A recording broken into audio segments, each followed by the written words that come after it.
En Guinée, ce 21 septembre n'est pas un jour comme les autres. Très tôt ce matin, les rues de Conakry, Kindia, Labé ou encore Nzérékoré se sont réveillées dans un silence inhabituel. La circulation est interdite, les forces de sécurité sont déployées par milliers et dans les quartiers, les citoyens se préparent à accomplir un geste simple mais lourd de conséquences. Glisser un bulletin dans l'urne. Plus de 6,5 millions d'électeurs sont appelés à se prononcer sur un texte qui pourrait redessiner l'avenir politique du pays, la nouvelle constitution. D'un coup d'État à une transition installée.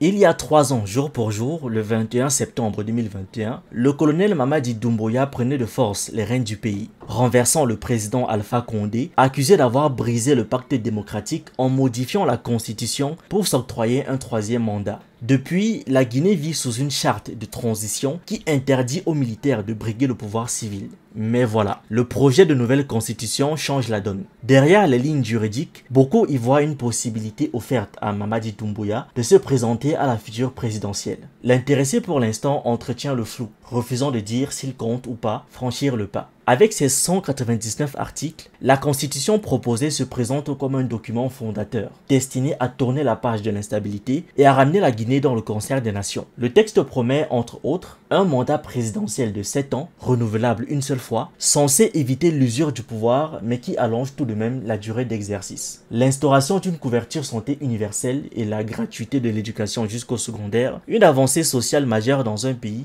où des millions de jeunes peinent encore à accéder à l'école. La mise en place de mécanismes de lutte contre la corruption, véritable fléau qui mine la confiance entre citoyens et dirigeants. Une décentralisation accrue, destinée à calmer les tensions ethniques et régionales et à rapprocher l'État de ses populations. 2 nouvelles institutions devraient aussi voir le jour. Un Sénat, dont un tiers des membres seraient nommés directement par le président. Une Cour spéciale de justice de la République, chargée de juger le chef de l'État et les ministres en cas de crime ou de haute trahison. Sur le papier, il s'agit d'un texte ambitieux qui veut à la fois moderniser l'État, répondre aux besoins sociaux et corriger les erreurs du passé. Mais l'histoire récente de la Guinée, marquée par les constitutions taillées sur mesure pour les dirigeants avides de rester au pouvoir, pousse les citoyens à rester prudents. Pour garantir la sécurité du vote, les autorités ont mobilisé des moyens impressionnants. 45 000 hommes des forces de défense et de sécurité épaulés par des drones. Les rues sont vides, la circulation des véhicules interdite. Dans les bureaux de vote, l'ambiance est mêlée d'espoir et de méfiance. Certains électeurs voient dans ce référendum une chance de reconstruire un pays fracturé. D'autres, quant à eux, redoutent que cette constitution ne soit qu'une nouvelle manœuvre politique pour prolonger le règne d'un homme et de son entourage. Plus de 6 000 observateurs, venus de la société civile, de la CEDEAO et d'organismes indépendants, scrutent attentivement chaque étape du processus. Leur rôle est crucial, tant la Guinée a connu par le passé des élections contestées et parfois violentes. Au-delà des chiffres, des articles et des promesses, ce référendum pose une question simple mais fondamentale. Les Guinéens auront-ils vraiment le dernier mot sur leur avenir politique? Pour une grande partie de la population, le vote de ce jour représente une chance de mettre fin à une transition interminable et de préparer le terrain aux élections prévues entre 2025 et 2026. Mais pour d'autres, il pourrait s'agir d'un simple habillage démocratique destiné à légitimer la candidature d'un militaire arrivé au pouvoir par les armes.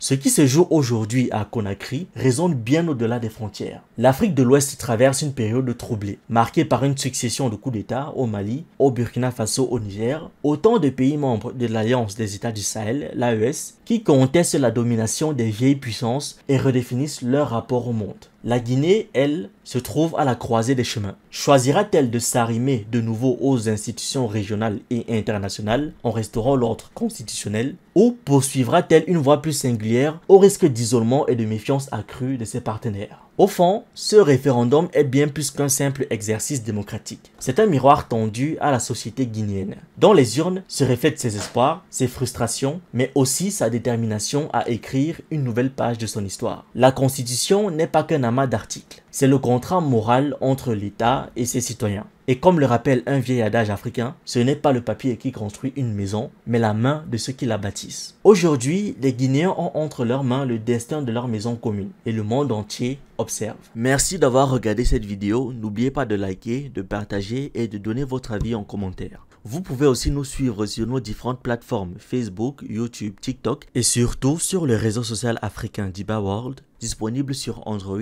et iOS. Pour ceux qui le souhaitent, vous pouvez aussi rejoindre notre communauté WhatsApp. Tous les liens utiles sont dans la description.